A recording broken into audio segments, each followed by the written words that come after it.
Hello 10 standard, welcome back to the Crystal Concept and this is your Shubham sir. और आज हम discuss करने वाले इस सेशन के अंदर चैप्टर नंबर 7 साइंस 1 का लेंस का वन शॉट आईएमपी। इस आईएमपी के अंदर वो टॉपिक डिस्कस करेंगे जो मोस्ट रिपीटेड क्वेश्चंस उसके ऊपर पूछे जाते हैं।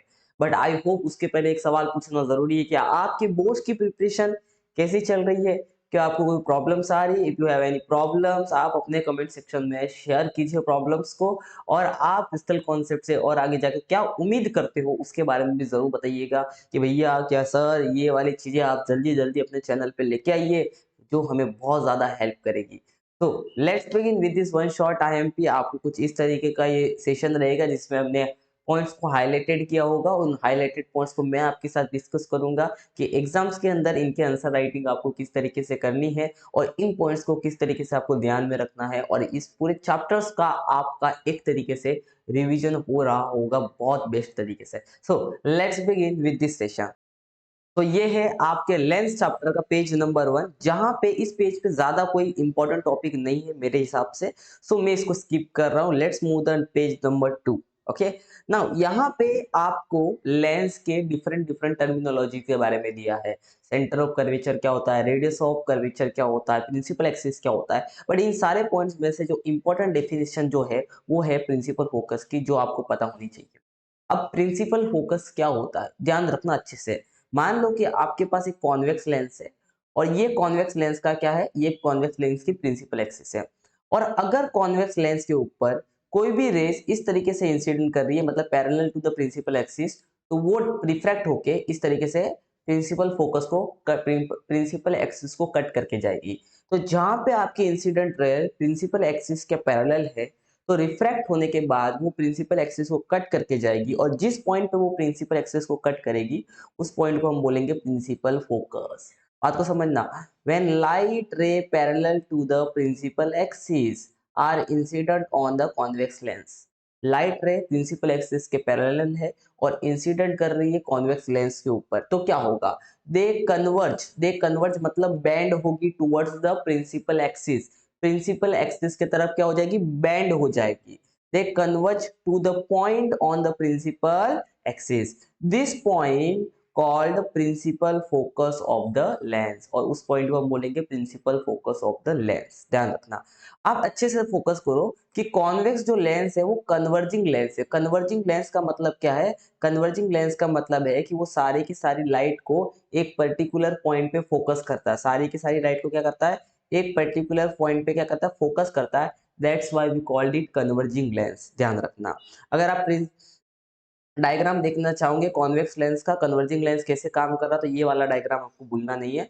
जहाँ पे आप देख पा रहे हो कि सारी की सारी रेज पैरेलल इंसिडेंट कर रही है और रिफ्रैक्ट होने के बाद एक पॉइंट पे मिल रही है जिसको हम प्रिंसिपल फोकस बोलते हैं। उसी तरीके से कॉनकेव लेंस को हम लोग डाइवर्जिंग लेंस बोलते हैं। क्या बोलते हैं? Diverging lens. क्यों बोलते हैं डाइवर्जिंग लेंस? इसको इसको डाइवर्जिंग लेंस इसके लिए बोलते हैं कि कॉन्वेक्स लेंस के ऊपर जो भी लाइट पैरेलल इंसिडेंट करती है वो इस तरीके से प्रिंसिपल एक्सिस से दूर चली जाती है, मतलब लाइट फैल जाती है। That is called diverging lens. अब इसका अगर प्रिंसिपल फोकस आपको पता करना, मैं बहुत इंपॉर्टेंट बात अभी बताने वाला हूँ आपको न्यूमेरिकल पॉइंट ऑफ व्यू से। तो आपको रिफ्रैक्टेड रे को, ये इंसिडेंट रे है और ये रिफ्रैक्टेड रे, करेक्ट है? दिख रहा है आपको अच्छे से इंसिडेंट रे और रिफ्रैक्टेड रे? तो आपको इसका प्रिंसिपल फोकस पता करने के लिए रिफ्रैक्टेड रे को पीछे की तरफ इस तरीके से लेके आना पड़ेगा। इस तरीके से लेके आना पड़ेगा रेस को पीछे की तरफ, ये वाली रेस को पीछे, इस वाली रेस को भी आपको पीछे की तरफ लेके जाना पड़ेगा। और जहां पे रेस पीछे आने के बाद जिस पॉइंट पे मिल रही होगी उस पॉइंट को हम बोलेंगे principal focus of the concave lens. बात समझ में आ रही? Principal focus of the concave lens. इसका मतलब अगर आप कॉन्वेक्स लेंस का प्रिंसिपल फोकस देखोगे तो वो जिस डायरेक्शन में रे इंसिडेंट कर रहे हैं उसी डायरेक्शन में जा रहा है। देखो ये है ऑप्टिकल सेंटर से हम सारे डिस्टेंस मेजर करते हैं, तो ये प्रिंसिपल फोकस जो इसका है ये पॉजिटिव रहेगा।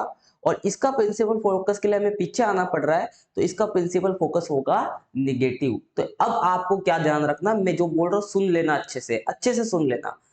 कॉनकेव लेंस, कॉन्वेक्स लेंस पहले लेते हैं और कॉनकेव लेंस ये के साइड में लिख दो, ठीक है? इन दोनों की अगर हम फोकस की बात करें न्यूमेरिकल सॉल्व करते समय आपको ध्यान रखना है, तो कॉन्वेक्स लेंस का फोकस जो रहता है वो रहता है पॉजिटिव और कॉनकेव लेंस का फोकस आपको लेना है निगेटिव। भूलना नहीं, कॉन्वेक्स लेंस का पॉजिटिव, कॉनकेव लेंस का negative. Okay, got it. Next है डेफिनेशन फोकल लेंथ का। फोकल लेंथ क्या होता है? Distance between optical centre and principal focus. Distance between optical centre और प्रिंसिपल फोकस। देखो ये है ऑप्टिकल सेंटर और ये है प्रिंसिपल फोकस। ये जो दूरी है इसको बोलते हैं हम लोग फोकल लेंथ, इसको डिनोट करते हैं हम लोग एफ से। Okay, got it. Let's move forward. This is the second next page और यहाँ पे हम बात करेंगे image form by the convex lens. Convex lens image किस तरीके से बनाता है? अगर कोई rays incident ray parallel to the principal axis है तो रिफ्रैक्ट होने के बाद वो प्रिंसिपल फोकस को टच करके जाएगी, वो बात यहाँ पे लिखी हुई है। When the incident ray is parallel to the principal axis, refracted ray passes to the principal focus। ध्यान रखना, अगर कोई इंसिडेंट रे प्रिंसिपल फोकस से ही एंटर कर रही है तो रिफ्रैक्ट होने के बाद वो प्रिंसिपल एक्सिस के पैरेलल हो जाएगी, तो इसका ये अपोजिट है। तो passes through the principal axis, you can see that principal focus, refracted ray parallel to the principal axis। Okay, और अगर कोई इंसिडेंट रे ऑप्टिकल सेंटर पे ही इंसिडेंट कर रही है तो रिफ्रैक्ट होने के बाद बिना अपना रास्ता बदले सीधी की सीधी चली जाएगी, और ये पॉइंट भी इंपॉर्टेंट है। तो रिमेंबर दैट, क्वेश्चन आते हैं कभी कभी कि कोई भी दो रूल्स लिख दो image form by the convex lens, तो इन तीनों में से कोई भी दो बातें आपको अच्छे से एग्जाम में लिख के लानी है विथ डायग्राम, भूलना नहीं, ठीक है। आगे और कुछ क्वेश्चन है आपके लिए शायद, लेट्स सी। हाँ, now image form by convex lenses. Convex lens के द्वारा किस प्रकार की, किस टाइप की इमेज फॉर्म होगी वो हमें देखना है according to the position of image. According to the position of image, object object का पोजीशन बदलते हैं तो इमेज अलग अलग जगह पे बनती है। तो अगर आपने ऑब्जेक्ट को इनफाइनाइट पे रखा है, ऑब्जेक्ट को कहाँ रखा? इनफाइनाइट पे, तो इमेज बनेगी फोकस पे। इमेज कहाँ बनेगी? फोकस पे। इसको अच्छे से समझने के लिए पहले आप कुछ बातें समझ लो कि अगर आपके पास ये आपका कॉन्वेक्स लेंस है, दिख रहा है आपको अच्छे से? इसको बोलेंगे f1, इसको बोलेंगे 2f1। ध्यान रखना, इसको बोलेंगे f2 और इसको बोलेंगे 2f2। ये भूलना नहीं, 2f2 2f1 आप बोल सकते हो सेंटर ऑफ कर्वेचर है उसका, ठीक है ना, जो कर्वेचर है उसका सेंटर ऑफ कर्वेचर है वो। अब आपने इमेज रखा इनफाइनाइट, इनफाइनाइट मतलब आपने बहुत दूर रखा ऑब्जेक्ट को रखा है, इनफाइनाइट पे रखा है, तो इमेज का बनेगी f2 पे बनेगी। f2 बोले तो मतलब इमेज यहाँ बनेगी। इमेज किस साइज की बनेगी? तो इमेज बनेगी पॉइंट साइज की। इमेज कौन सा साइज की बनेगी? इमेज जो बनेगी वो पॉइंट साइज की इमेज बनेगी, छोटी सी। और इमेज का नेचर क्या होगा? इमेज होगी रियल और इन्वर्टेड। इन्वर्टेड मतलब इमेज उल्टी, मतलब मान लो कि ऑब्जेक्ट आपका ऐसा है तो इमेज आपकी उल्टी बनेगी, नीचे की तरफ उसका मुंडी रहेगा। बात समझ में आया? That is called inverted image. Next बात करते हैं बियॉन्ड 2f1। ऑब्जेक्ट आपका 2f1 के पीछे है। बियॉन्ड मतलब ये 2f1 है तो इसके पीछे आपका ऑब्जेक्ट है, तो इमेज का बनेगा बिटवीन f2 और 2f2, और इमेज का साइज कैसा रहेगा? स्मॉलर। तो इमेज बनेगा f2 और 2f2 और ऑब्जेक्ट से छोटा इमेज बनेगा। देखो ये ऑब्जेक्ट का इमेज था, ऑब्जेक्ट था, और ये इमेज है, ऑब्जेक्ट की इमेज है, छोटी साइज की बनेगी। कैसी बनेगी? रियल। रियल का मतलब होता है कि जहां पे आपने ऑब्जेक्ट रखा है उसके अपोजिट, मिरर के दूसरी तरफ, लेंस के दूसरी तरफ जब इमेज बनती है उसको हम रियल इमेज बोलेंगे। सिंपल भाषा में इतना याद रखो। देखो ऑब्जेक्ट यहाँ पे है, लेंस यहाँ पे है, और लेंस के इस तरफ अगर इमेज बनी तो रियल इमेज। समझ में आया? इन्वर्टेड मतलब उल्टा, वो उल्टा बनाइए। फिर अगर आप ऑब्जेक्ट 2f1 पे रखते हो, ऑब्जेक्ट को बराबर कहाँ रखते हो? 2f1 पे रखते हो, तो जो इमेज बनेगी वो एग्जैक्टली 2f2 पे बनेगी। कहाँ बनेगी इमेज? 2f2 पे बनेगी। बात समझ में आया? इमेज कहाँ बनेगी? 2f2 पे। इमेज कैसे बनेगी? सेम साइज की, मतलब ना बड़ी ना छोटी, और इमेज रियल और इन्वर्टेड। तो आपको एक बात समझ में आ रही है कि कॉन्वेक्स लेंस के केस में फोकस तक, f1 तक, देखो at the focus f1, image object कहाँ है पे? f1 पे, तो इमेज कहाँ बनेगी? इनफाइनाइट। इनफाइनाइट मतलब बहुत दूर बनेगी, इस तरीके से रियल और इन्वर्टेड बनेगी। लेकिन अगर आप इस फोकस के अंदर एंटर कर लेते हो, ऑब्जेक्ट को फोकस और ऑप्टिकल सेंटर के बीच में रखते हो, तो इमेज बनती है on the same side of the mirror, very large, virtual और इरेक्ट, मतलब उसी मिरर के उसी साइड में इमेज बनेगी और बड़ी बनेगी, मैग्निफाइड इमेज बनेगी। कब?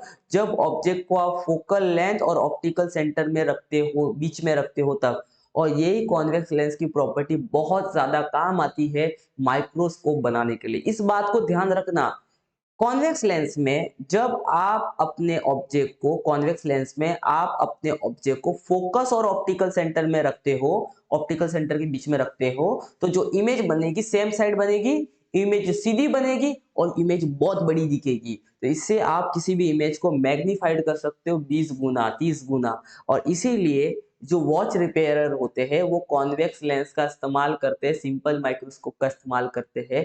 किसके लिए? वॉच के छोटे-छोटे पार्ट्स को देखने के लिए, उसको सही करने के लिए। ये ध्यान रखना, ये कॉन्वेक्स लेंस की बहुत इंपॉर्टेंट प्रॉपर्टी है, ठीक है? भूलना नहीं। Image form by the concave lens, बहुत सिंपल है। अगर इंसिडेंट रे पैरेलल है तो reflected ray when extended backward passes through the focus. मतलब ये आपका अगर कॉन्केव लेंस है और इसका इधर फोकस है, तो इंसिडेंट रे अगर ऐसे गिरती है तो रिफ्लेक्टेड रे कुछ इस तरीके से जाएगी, और रिफ्लेक्टेड रे को हम जब पीछे खींचेंगे तो जहां जिस पॉइंट पे मिलेगी उसको बोलेंगे प्रिंसिपल फोकस। तो ये है image form by the concave lenses के लिए आपको कुछ पॉइंट्स दे रखे हैं, जैसे हमने कॉन्वेक्स लेंस के लिए पढ़े 3 पॉइंट, वैसे। ठीक है, आपके लिए यहाँ पे है कुछ सवाल और आपको देना है उसका जवाब। ओके, क्या है सवाल आपके लिए? सबसे पहला क्वेश्चन आपके लिए ये रहा, incident ray passes through the focus then refracted ray dash to the principal axis। Incident ray कहां से जा रही है? फोकस से जा रही है। मतलब ये कुछ ऐसा, ये आपका कौन सा लेंस है? कॉनकेव लेंस है, और इंसिडेंट रे फोकस से जा रही है, फोकस है इस तरीके से जा रही है। तो आपको बताना है कि रिफ्रैक्टेड रे किस तरीके से जाएगी प्रिंसिपल एक्सिस के रिस्पेक्टिव। ठीक है, नेक्स्ट है object place between f1 and 2f1 of the convex lens then the nature of image form is. Object को f1 और 2f1 के बीच में रखा है, तो नेचर ऑफ इमेज कैसे फॉर्म होगा, जो आपको कमेंट करके बताना है। 2 चैलेंज आपको मैंने पूछे अभी तक, challenge number 1 and challenge number 2। Let's see कितने स्टूडेंट इनके आंसर बता पाते हैं। Okay, next move forward. Now look at this. अब है image form by the concave lens. Main main point पे ध्यान देना। पहले तो कॉनकेव लेंस का नेचर देखो इमेज का। कॉनकेव लेंस हमेशा वर्चुअल और इरेक्ट इमेज बनाता है। कॉन्वेक्स लेंस दोनों तरह की इमेज बनाता था, कॉन्वेक्स लेंस दोनों तरह की इमेज बनाता था, बट कॉनकेव लेंस हमेशा वर्चुअल और इरेक्ट इमेज बना रहा है। इस बात को आपको भूलना नहीं है, ओनली वर्चुअल और इरेक्ट। वर्चुअल का मतलब लेंस के दूसरी तरफ इमेज बन रही होगी, और इरेक्ट मतलब सीधी बन रही होगी, जिस डायरेक्शन में ऑब्जेक्ट खड़ा है वैसे ही उसकी इमेज बन रही होगी, उल्टी नहीं बन रही होगी। बात समझ में आया? दूसरी बात है, कॉन्केव लेंस में इमेज की साइज देखो, पॉइंट इमेज है और स्मॉल है। मतलब जो भी आपके ऑब्जेक्ट का साइज होगा, जो भी आपके ऑब्जेक्ट का साइज होगा, उससे इमेज हमेशा छोटी ही बनेगी, या फिर स्मॉल बनेगी, या पॉइंट साइज की बनेगी। मतलब ऑब्जेक्ट से इमेज का साइज हमेशा छोटा रहेगा अगर आप कॉन्केव लेंस इस्तेमाल कर रहे हो तो। कॉन्केव लेंस इमेज को बड़ा करके कभी नहीं देता है, दैट्स व्हाई माइक्रोस्कोप के अंदर कॉन्केव लेंस का इस्तेमाल नहीं किया जाता है। ये बात समझ में आ रही है? पोजीशन, पोजीशन के बारे में तो आपको इनफाइनाइट पे अगर रखोगे तो फोकस पे इमेज बनेगी, और एनीवेयर बिटवीन ऑप्टिकल सेंटर और इनफाइनाइट, ऑप्टिकल सेंटर और इनफाइनाइट के बीच में अगर आप रखोगे तो between the optical centre and focus में इमेज बनेगी। बहुत सिंपल है, आप अपना डायग्राम बना दो जैसे मैंने आपको कॉन्वेक्स का बनाया, वैसे आपको सारे पॉइंट्स क्लियर हो जाएंगे यहाँ पे। अब बात करेंगे हम लोग लेंस फॉर्मूला। लेंस फॉर्मूला बहुत इंपॉर्टेंट फॉर्मूला है। देखो यहाँ पे लेंस फॉर्मूला होता है 1/v minus 1/u is equal to 1/f। v का मतलब होता है इमेज डिस्टेंस, u का मतलब होता है ऑब्जेक्ट डिस्टेंस, और f का मतलब होता है फोकल लेंथ। और मैंने बताया था कॉन्वेक्स लेंस के लिए फोकल लेंथ को पॉजिटिव लेना है, और कॉनकेव लेंस के लिए फोकल लेंथ को निगेटिव लेना है। इस बात को भूलना नहीं है आपको, इस बात को क्वेश्चन सॉल्व करते समय भूलना नहीं है। क्लियर है? दूसरी बात, और अगर मान लो हम लोग कॉन्वेक्स लेंस के क्वेश्चन सॉल्व कर रहे हैं और ऑब्जेक्ट इधर रखा है और ऑब्जेक्ट हमारा इधर है, तो हमें डिस्टेंस, लाइट तो ऐसी जाएगी, लाइट का डायरेक्शन तो ऐसे जाएगा। तो इसका मतलब मेजर करते समय u को मेजर करने के लिए हमें पीछे आना पड़ेगा, तो यहाँ पे u निगेटिव हो जाएगा। और मान लो अगर इमेज यहाँ बन रही है तो इस तरफ जाने के लिए क्या होगा, इमेज डिस्टेंस पॉजिटिव होगा। तो अगर आप इस डायरेक्शन में जा रहे हो तो इमेज कोई भी डिस्टेंस को पॉजिटिव लेना है, और अगर आपको उल्टा जाना पड़ रहा है तो कोई भी डायरेक्शन को निगेटिव लेना है। मान लो अगर आप हाइट मेजर कर रहे हो, height of the object, height of object के लिए आप ऊपर की तरफ जा रहे हो तो हाइट पॉजिटिव लेना है, और नीचे की तरफ जा रहे हो तो हाइट को क्या लेना है, निगेटिव लेना है। और वो सारी बातें आपको यहाँ इस वाले पॉइंट में मिल जाएगी बढ़िया से। ओके, देखो लेंस फॉर्मूला आपको भूलना नहीं है, मैं कुछ शॉर्टकट बातें और बताने वाला हूँ, बट पहले ये टॉपिक कवर करते हैं। मैग्निफिकेशन क्या होता है? मैग्निफिकेशन आपको ये बताता है कि जो ऑब्जेक्ट से जो इमेज बन रही है वो बड़ी बनेगी कि छोटी बनेगी, बड़ी बनेगी कि छोटी बनेगी। मैग्निफिकेशन का फॉर्मूला होता है height of image upon height of object. मैं बोलता हूँ इस फॉर्मूले को ऐसा याद ना रख के ऐसे याद रखो, H I upon H not, height of image upon height of object, this is the formula of magnification. Magnification का एक और फॉर्मूला है V upon you, V upon you, image distance upon object distance. इसका मतलब ये वाला और ये वाला एक दूसरे के बराबर हो जाएगा। तो मैग्निफिकेशन का एक सिंपल दूसरा तरीके से फॉर्मूला आपको याद रखना, जो मैं बता रहा हूँ आपको इस तरीके से हमेशा याद रखना है कि m is equals to height of image upon height of object is equals to V upon U. और ये वाला पार्ट बहुत काम आता है न्यूमेरिकल सॉल्व करते समय। Height of image upon height of object is equals to V upon U. इसमें क्या होता है कि आपको height of image, height of object और यू दे रखा होगा, V निकालने बोल सकते हैं, तो आप फटाफट कैलकुलेशन करके यहाँ से इस्तेमाल करके V फाइंड आउट कर सकते हो। फिर बात करेंगे पावर ऑफ लेंस की। यहाँ पे मैं बहुत सारी बातें अभी बताने वाला हूँ, बहुत सारी चीजें कवर होने वाली है आपकी। पावर ऑफ लेंस का फॉर्मूला होता है P is equal to 1 upon F. तो आप इस फॉर्मूले को थोड़ा मॉडिफाई करके ऐसे भी लिख सकते हो कि F is equal to 1 upon P को नीचे भेजा, F को ऊपर भेजा। कभी कभी क्वेश्चन में पावर दिया रहता है, फोकल लेंथ निकालना पड़ता है, तो आप इस तरीके से इस्तेमाल करते हो। कभी कभी क्वेश्चन में फोकल लेंथ दिया रहता है, पावर निकालना पड़ता है, तो आप डायरेक्ट फॉर्मूला इस्तेमाल कर सकते हो। बट उससे भी इंपॉर्टेंट बात यह है कि आपका जो फोकल लेंथ है it should be positive, sorry focal length should be in metre, centimetre में नहीं चलेगा। अगर सेंटीमीटर में दिया है तो आपको मीटर में कन्वर्ट करना पड़ेगा। Let's see example, focal length दे रखा है 20 सेंटीमीटर। चलो कुछ अच्छी बातें करते हैं। फोकल लेंथ 20 सेंटीमीटर दिया, 20 मतलब पॉजिटिव नंबर है ना, माइनस तो लगा नहीं है। अब मुझे बताओ फोकल लेंथ 20 सेंटीमीटर है, मतलब लेंस कौन सा है? Perfect convex lens. बहुत बढ़िया, बहुत सही आंसर किया आप लोगों ने, बिकॉज कॉन्वेक्स लेंस का फोकल लेंथ पॉजिटिव होता है। क्लियर है यहाँ तक? लेंस समझ में आ गया, साइन देख के लेंस समझ में आ जाएगा। अब पावर निकालना है तो उसके पहले सेंटीमीटर को मीटर में कन्वर्ट करना है, तो you have to divide by 100 और ये मीटर में कन्वर्ट हो जाएगा। This is become 0.20। ओके, ये हो गया। अब जाके इसको फॉर्मूले में इस्तेमाल करना, अगर आपको पावर निकालना है तो 1 अपॉन 0.20। बट अब इसको सॉल्व कैसे करोगे तो मैं बड़ा सिंपल बताता हूँ। यहाँ पे 2 नंबर के बाद पॉइंट है, पॉइंट को हटाना है तो ऊपर नीचे 100 से क्या कर दो, मल्टीप्लाई कर दो। तो ऊपर हो जाएगा 100 और नीचे हो जाएगा 20। आप कट करोगे तो देखो आपको पावर का आंसर 5 मिल रहा है। अब क्वेश्चन ये आता है कि पावर का यूनिट क्या है, तो इन्होंने दे रखा है कि पावर का यूनिट होता है डायोप्टर, तो पीछे आपको डी लगाना भूलना नहीं। बहुत सिंपल था, यस।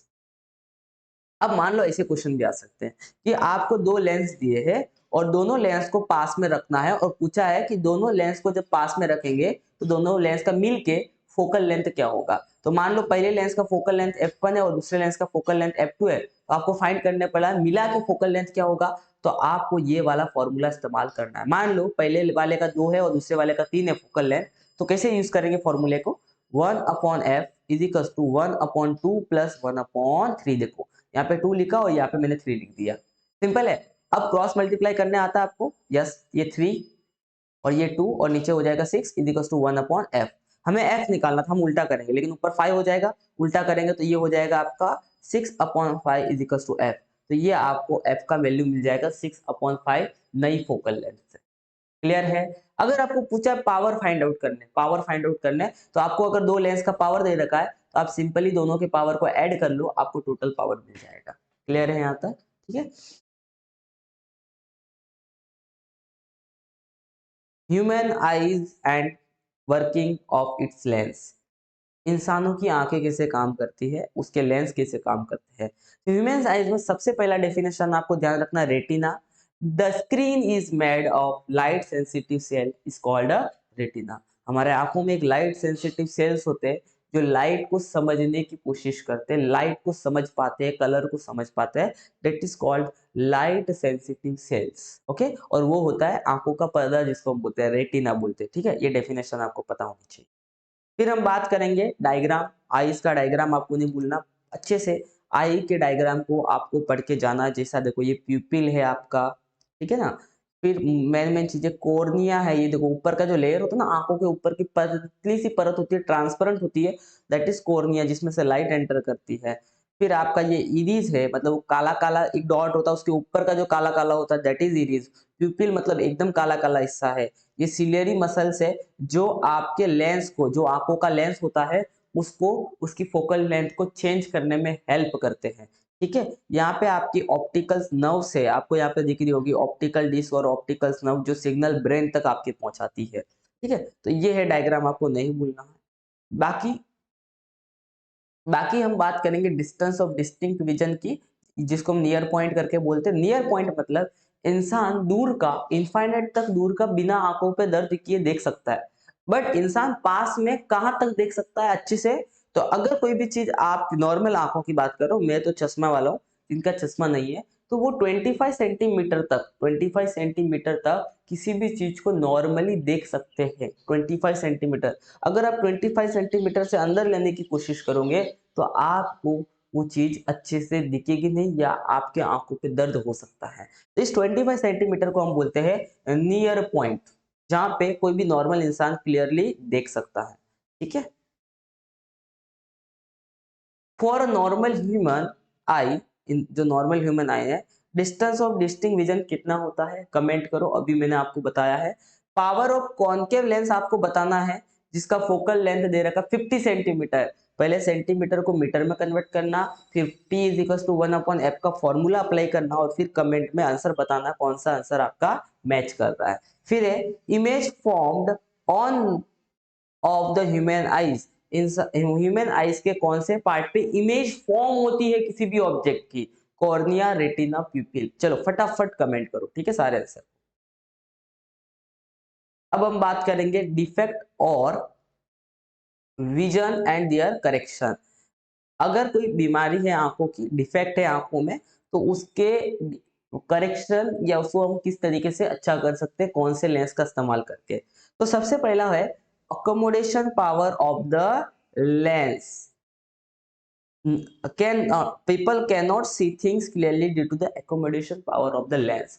हमारे आंखों में जो लेंस होता है, वो हमारे आंखों में जो लेंस है वो ऑब्जेक्ट की दूरी के हिसाब से अपनी फोकल लेंथ बार बार बदलता है। बार समझ में आ रहा है? लेकिन जब वो अपनी फोकल लेंथ अच्छी तरीके से बदल नहीं सक रहा है, फोकल लेंथ को चेंज करने में दिक्कत आ रही है, मतलब समझ लो आंखों में डिफेक्ट आ गया। मतलब मान लो कोई ऑब्जेक्ट इधर है, फोकल लेंथ बदली जाएगी, थोड़ा दूर है, थोड़ा और दूर है, तो फोकल लेंथ बदली जाती है।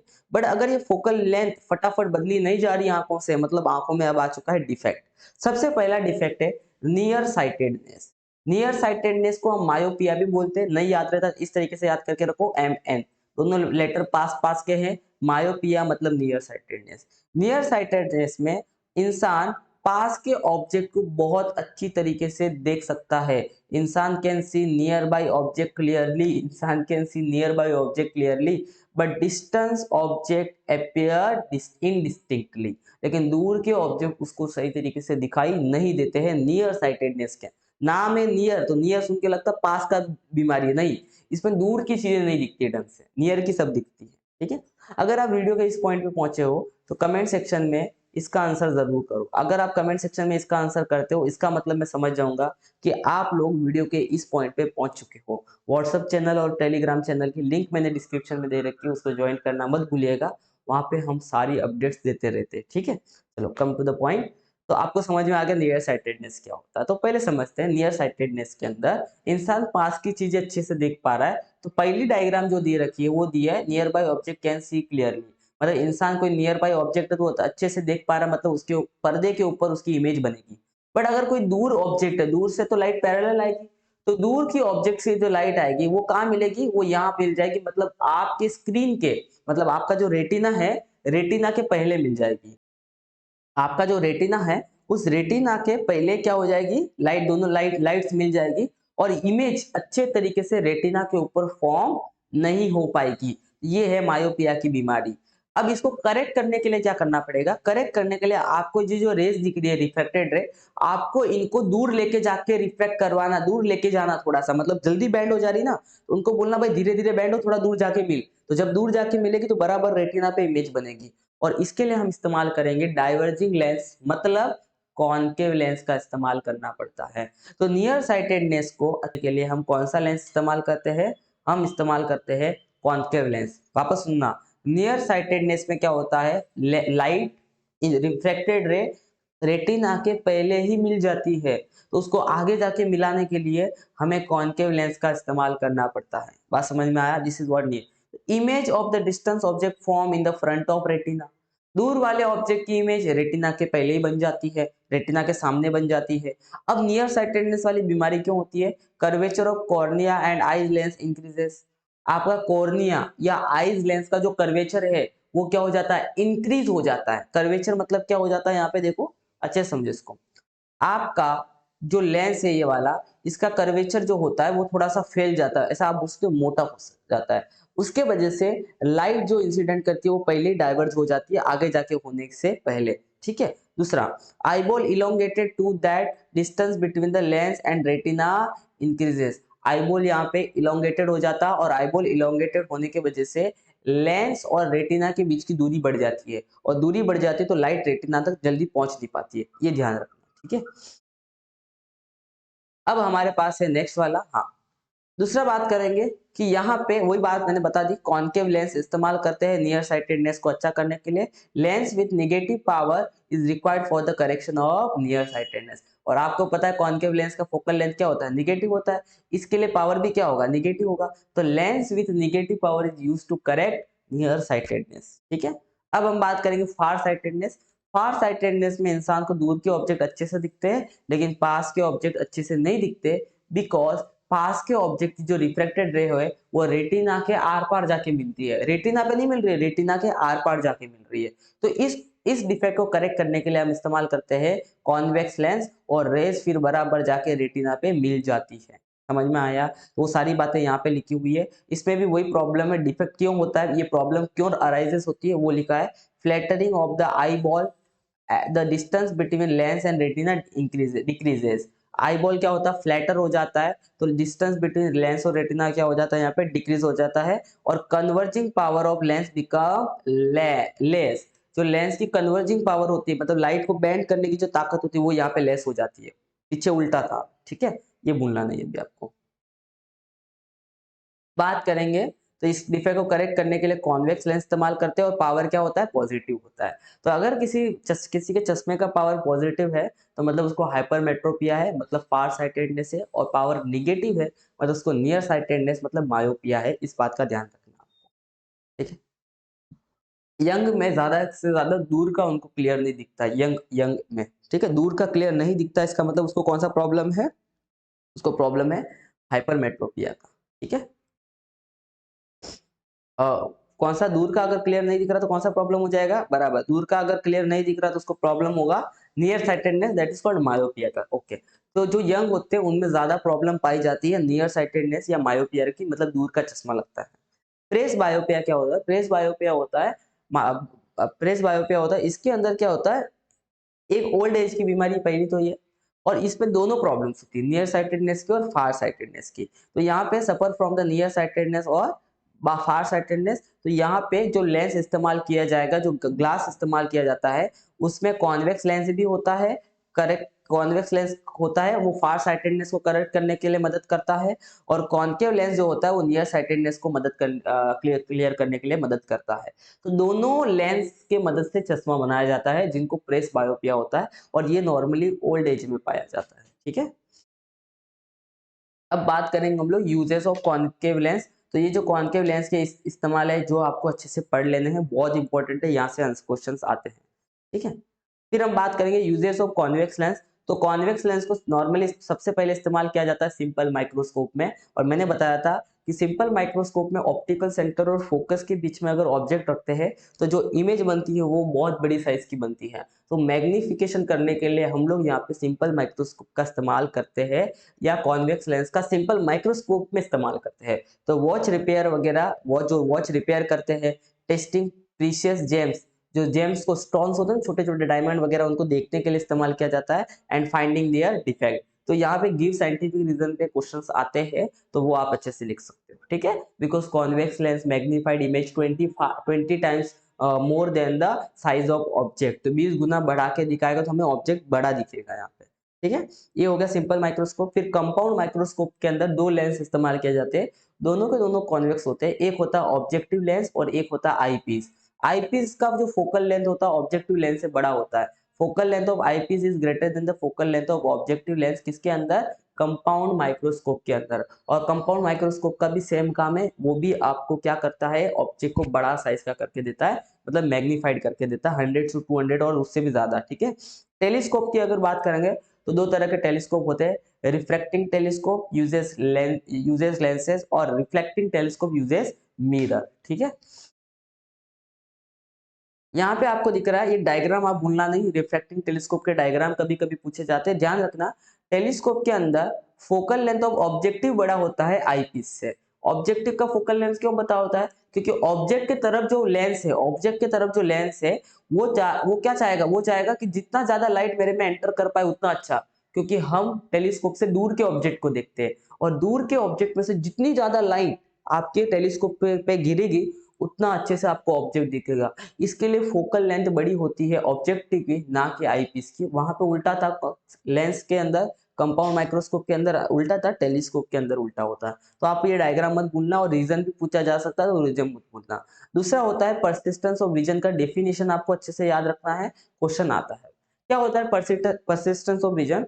परसिस्टेंस का विजन होता है कि अगर आपने किसी ऑब्जेक्ट को देखा तो उसकी इमेज आपके आंखों पे बनी रहेगी 1/16 सेकेंड, एक सेकेंड का 16वां पार्ट, एक सेकेंड का 16वां पार्ट तक वो इमेज आपके आंखों पे बनी रहेगी। भले ही वो ऑब्जेक्ट आपके आंखों से सामने हट जाए, तभी भी आपको लग रहा होगा कि वो ऑब्जेक्ट आपके आंखों के सामने है, बट ये बहुत छोटा टाइम है, एक सेकंड का 16वां पार्ट बहुत छोटा टाइम है।